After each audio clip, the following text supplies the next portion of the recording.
Part 1. Alguna vez has sonreído frente a cientos de personas, mientras por dentro senches que todo tu mundo estaba a punto de derrumbarse? Y esa noche yo lo entendí. Mi nombre es Valeria Cruz. Tengo 26 años. Y lo que ocurrió durante la celebración de mi aniversario cambió mi vida para siempre. Todo parecía perfecto. Las luces brillaban suavemente sobre los elegantes salones. La música llenaba el ambiente. Los invitados reían, conversaban y disfrutaban de una noche que parecía sacada de un sueño. Por primera vez en mucho tiempo, yo también estaba sonriendo. Sostenía una copa entre mis manos mientras observaba a los invitados. Mi esposo, Adrián, saludaba a todos con una sonrisa segura.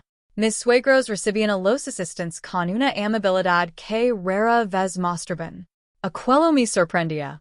Porque durante meses, las cosas no habían sido así. Sin embargo, esa noche parecía diferente. Por un momento pensé que finalmente me habían aceptado. Y esa idea hizo que mi corazón se sintiera más ligero. Pero no sabía que todo era una ilusión. Todo comenzó 2 años atrás. Conocí a Adrián en la empresa donde ambos trabajábamos. Yo era reservada, tranquila y dedicada a mi trabajo. Él era completamente diferente. Carismático. Seguro de sí mismo. Siempre rodeado de personas. Un día se acercó a mi escritorio para hacerme una pregunta sencilla. Nada extraordinario. Pero esa pequeña conversación fue el inicio de todo. Poco a poco comenzamos a hablar más. Primero fueron conversaciones breves. Luego almuerzos juntos. Después cafés durante los descansos. Y finalmente largas tardes trabajando hasta tarde. Con él, todo parecía fácil. No sentía presión. No sentía miedo. Por primera vez alguien parecía interesado en conocer quién era realmente. No lo que tenía. No de dónde venía. Solo a mí. Y precisamente por eso cometí un error que terminaría cambiando mi destino. Una tarde, mientras caminábamos después del trabajo, Adrián me preguntó por mi familia. Recuerdo perfectamente ese momento. Guard silencio durante unos segundos. Después respondí algo que no era verdad. Le dije que estaba sola. Que mis padres y no estaban en mi vida. Que no tenía a nadie. La mentira salió de mis labios con facilidad. No porque quisiera engañarlo, sino porque quería algo auténtico. Quería que me eligiera por la persona que era. No por mi apellido. No por el dinero. No por la influencia de mi familia. Y funcionó. Adrián nunca dudó de mis palabras. Nunca hizo preguntas. Al contrario. Desde ese día comenzó a acercarse aún más a mí. Y poco tiempo después, se convirtió en el hombre con el que imagine pasar el resto de mi vida. Cuando me pidió matrimonio, acepté sin pensarlo. Creía que estaba comenzando la historia más feliz de mi vida. Pero, en realidad, era el comienzo de una pesadilla que todavía no podía ver. Part 2. Los primeros meses después de la boda fueron muy diferentes a lo que había imaginado. Yo estaba enamorada. Creía que el amor podía superar cualquier obstáculo. Pero pronto descubrí que algunas personas nunca aceptan a alguien así creen que no pertenece a su mundo. La familia de Adrián nunca quiso ese matrimonio. Desde el principio tenían otros planes para él. Querían que se casara con una mujer rica. Una mujer con contactos importantes. Una familia poderosa. Alguien que pudiera aumentar su prestigio. Y para ellos, yo no era nada de eso. Al principio fueron educados. Demasiado educados. Sonrisas falsas. Saludos fríos. Miradas que dicen mucho más que las palabras. Intent ignorarlo. Pensé que necesitaban tiempo. Pensé que algún día me conocerían de verdad. Pero estaba equivocada. Después de la boda, las máscaras comenzaron a caer. To do empiezo con pequeños comentarios. Comentarios que parecen inocentes, pero que estaban llenos de desprecio. Que sencillo y es tu gusto. Tu familia nunca viene a visitarte. Debió ser difícil crecer sin apoyo. Cada frase parecía inofensiva. Sin embargo, cada una dejaba una herida. Yo sonría. Guardaba silencio. Seguía intentando agradarles. Porque amaba a Adrián. Y porque creía que valía la pena luchar por nuestro matrimonio. Pero las cosas empeoran. Especialmente con mi suegro, Ricardo. Él nunca ocultó lo que pensaba de mí. Cada oportunidad era buena para humillarme. Mi hijo merecía algo mejor. No aportes nada a esta familia. Eres una carga para todos. Escuchar esas palabras una vez era doloroso. Escucharlas durante meses era devastador. Sin embargo, lo que más me lastimaba no era él. Era Adrián. Al principio guardaba silencio. No me defendía. Pero tampoco estaba de acuerdo con ellos. O al menos eso quería creer. Me repetía una y otra vez que algún día reaccionaría. Que algún día se pondría de mi lado. Que algún día me protegería. Pero ese día nunca llegó. Poco a poco comenzó a cambiar. Empezó a reír cuando hacían bromas sobre mí. Comenzó a ignorar mis lágrimas. Y después llegó el momento que rompió algo dentro de mí. Una noche, durante una cena familiar, escuchó a su padre criticarme otra vez. Yo esperaba que dijera algo. Cualquier cosa. Pero Adrián simplemente sonrió. Y dijo. Tal vez tengan razón. Aquellas palabras fueron más dolorosas que cualquier insulto. Porque venían de la persona que juró amarme. Aún así, permanecí a su lado. Porque seguía aferrada al recuerdo del hombre que conocí. Al hombre que me hizo sentir especial. Al hombre que parecía haber desaparecido. Entonces llegó el anuncio de nuestra celebración de aniversario. Una gran fiesta. Cientos de invitados. Música. Decorations elegantes. Todo perfectamente organizado. Lo extraño fue que, de repente, todos comenzaron a tratar mejor. Mis suegros sonrían. Me hablaban con amabilidad. Incluso Adrián parecía emocionado. Después de tantos meses de tensión, aquello parecía un milagro. Y yo cometí otro error. Les creí que finalmente me habían aceptado. Creí que las cosas estaban cambiando. Pero mientras observaba los preparativos de aquella gran noche, había una pequeña voz dentro de mí. Una voz silenciosa. Una voz que no dejaba de repetir lo mismo. Algo no está bien. Algo no está bien. Y muy pronto descubriría que esa voz tenía razón. Part 3. La noche de la celebración finalmente llegó. El salón estaba lleno. Más de 600 personas caminaban entre las mesas, conversando y disfrutando del evento. Todo parecía perfecto. Demasiado perfecto. Yo llevaba un elegante vestido negro y trataba de disfrutar el momento. Por fuera, sonría. Por dentro, aquella extraña sensación seguía creciendo. Algo no encajaba. Algo estaba a punto de ocurrir. Y entonces sucedió. Mi suegro, Ricardo, tomó una copa y se puso de pie frente a todos. Poco a poco, las conversaciones se apagaron. La música bajó de volumen. Todas las miradas se dirigieron hacia él. Yo también lo observé.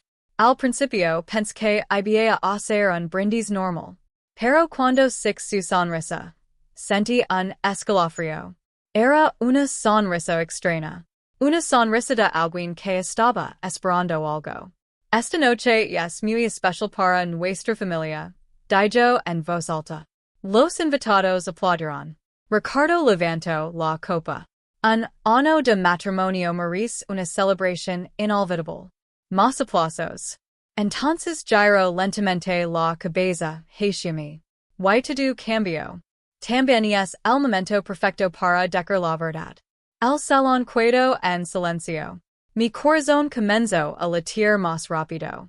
¿Qué verdad? Pregunt. Ricardo soltó una pequeña risa. La verdad que todos merecen conocer. Las personas comenzaron a mirarse entre ellas. La tensión era evidente. ¿Why entonces pronunció las palabras que jamás olvidar? Mi hijo cometió el peor error de su vida.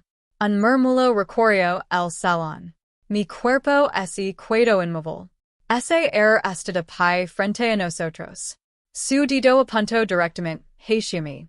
Las risas comenzaron a escucharse en algunas mesas. Mir a Adrián. Esperaba que interviniera. Esperaba que dijera algo. Lo que fuera. Pero permaneció completamente calado. Ricardo continuó.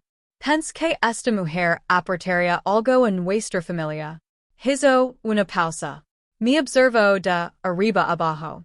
Pero no trayó nada. Algunas personas comenzaron a reír. Otras susurraban entre ellas. Yo podía sentir cada mirada clavándose sobre mí. No tiene familia. No tiene apellido importante. No tiene valor. Cada palabra era una herida. Respire profundamente. Intent mantener la calma. Pero ya no podía seguir calada. Di un paso al frente. Ya es suficiente. Mi voz no fue fuerte. Pero fue firme. Por un segundo, todo quedó inmóvil. ¿Why entonces ocurrió? Slap. El sonido resonó por todo el salón. Mi cabeza giró hacia un lado. El golpe había sido tan fuerte que por un instante no pude reaccionar. Lentamente levant la mirada. ¿Why sixa Adrián frente a mí? Su mano seguía levantada. Sus ojos estaban fríos. Completamente fríos. No vuelvas a faltar el respeto, mi padre. Sentí que el aire desaparecía de mis pulmones. No podía creerlo. Aquel hombre no era el mismo del que me enamoré. Estoy cansado de esto, continuó. Merecimos algo mejor. La misma frase. Las mismas palabras que su familia repetía desde hacía un año. En ese momento entendí todo. Las sonrisas. La amabilidad repentina. La celebración. Nada era real. Aquella fiesta nunca fue una celebración. Era una trampa. Un espectáculo diseñado para humillar delante de cientos de personas. Las risas llenaron nuevamente el salón. Pero esta vez ya no sentí dolor. Sentí algo diferente. Algo que llevaba demasiado tiempo esperando. Claridad. Sac mi teléfono. Marca un número. Esperé unos segundos. Cuando escuché aquella voz al otro lado de la línea, cerré los ojos. Papa. Hubo una breve pausa. ¿Qué ocurrió, hija? Mira una última vez a todas las personas que seguían burlándose. Luego respondí con calma. Por favor, ven. Estar aquí en unos minutos. La llamada terminó. Guard el teléfono. Why simplemente esperé. Porque ellos todavía no sabían que acababan de cometer el peor error de sus vidas. Part 4. Pasaron varios minutos. La música volvió. Las conversaciones continuaron. Las personas intentaban actuar como si nada hubiera ocurrido. Pero yo seguía inmóvil. Tranquila. Esperando. Ricardo todavía sonría. Adrián evitaba mirarme. Why muchos invitados seguían observando con desprecio. Entonces ocurrió. Las enormes puertas del salón se abrieron lentamente. El sonido fue suficiente para llamar la atención de todos. Las conversaciones se detuvieron. La música pareció desaparecer. Uno por uno. Los invitados giraron la cabeza. Why el silencio regresó. Un hombre entró al salón. Caminaba con calma. Sin prisa. Sin miedo. Pero había algo en su presencia que cambió el ambiente de inmediato. No necesitaba levantar la voz. No necesitaba llamar la atención. Simplemente la tenía. Sus ojos recorrieron el lugar hasta encontrarme. Why cuando me vio, camino directamente hacia mí. Sin detenerse. Sin mirar a nadie más. Mi corazón ese encogio. Papa, susur. Pero esta vez todos lo escucharon. El salón entero quedó paralizado. Vi como el rostro de Adrián perdía el color. Sus ojos se abrieron por completo. Dio un paso hacia atrás. No. Eso no puede ser posible. Ricardo frunció el seno. ¿Quién es ese hombre? Pero Adriana conoce la respuesta. Why eso lo adoraba. Él es, balbució. Él es Alejandro Herrera.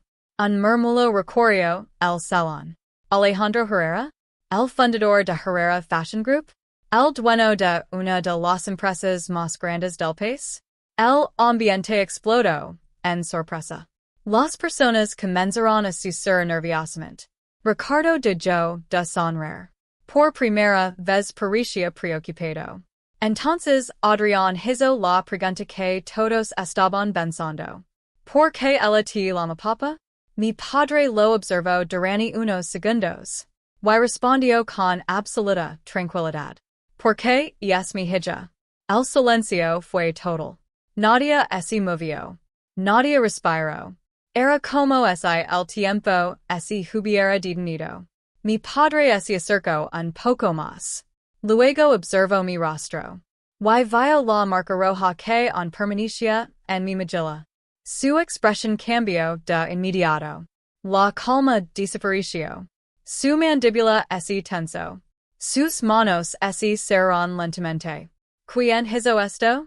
Su voz era baja, pero peligrosa. Nadie respondió. Nadie se atrevió. Ricardo intentó hablar. Señor, esto es un malentendido. Silencio. Una sola palabra. Y Ricardo quedó completamente calado. Mi padre volvió a mirar a Adrián. Lo más triste de todo esto, dijo, es que él ocultó quién era por ti. Adrián bajó la mirada. Mi padre continuó. Quería que la amaras por su corazón. No por su apellido. No por su dinero. No por su posición. Solo por ella. Sentí lágrimas en mis ojos. Porque era verdad. Eso era exactamente lo que había ocurrido. Nada más. Adrián intentó acercarse. Valeria, por favor, yo no sabía. Levant una mano. Y lo detuve. No. Mi voz fue tranquila. Pero firme. Tuviste un ano entero para conocerme. Un ano entero para respetarme. Un ano entero para defenderme. Y nunca lo hiciste. Las lágrimas aparecieron en sus ojos. Pero ya era demasiado tarde. Había perdido algo que jamás podría recuperar. Tomé mi bolso. Mi padre se colocó a mi lado. Y juntos caminamos hacia la salida. Nadie dijo una palabra. Nadie se atrevió. Antes de cruzar la puerta, me detuve por última vez. Sin mirar atrás dije. Esta noche no me perdieron por quién soy. Me perdieron por cómo me trataron. Y siguieron perdiéndome cuando eligieron el orgullo sobre el amor. Después continué caminando. Sin volver la vista atrás. Porque algunas puertas, cuando se cierran, nunca deben abrirse de nuevo. Si te gustó esta historia, suscríbete al canal, deja tu like y escribe en los comentarios desde qué país nos estás viendo. Tu apoyo ayuda a que más historias increíbles lleguen a más personas.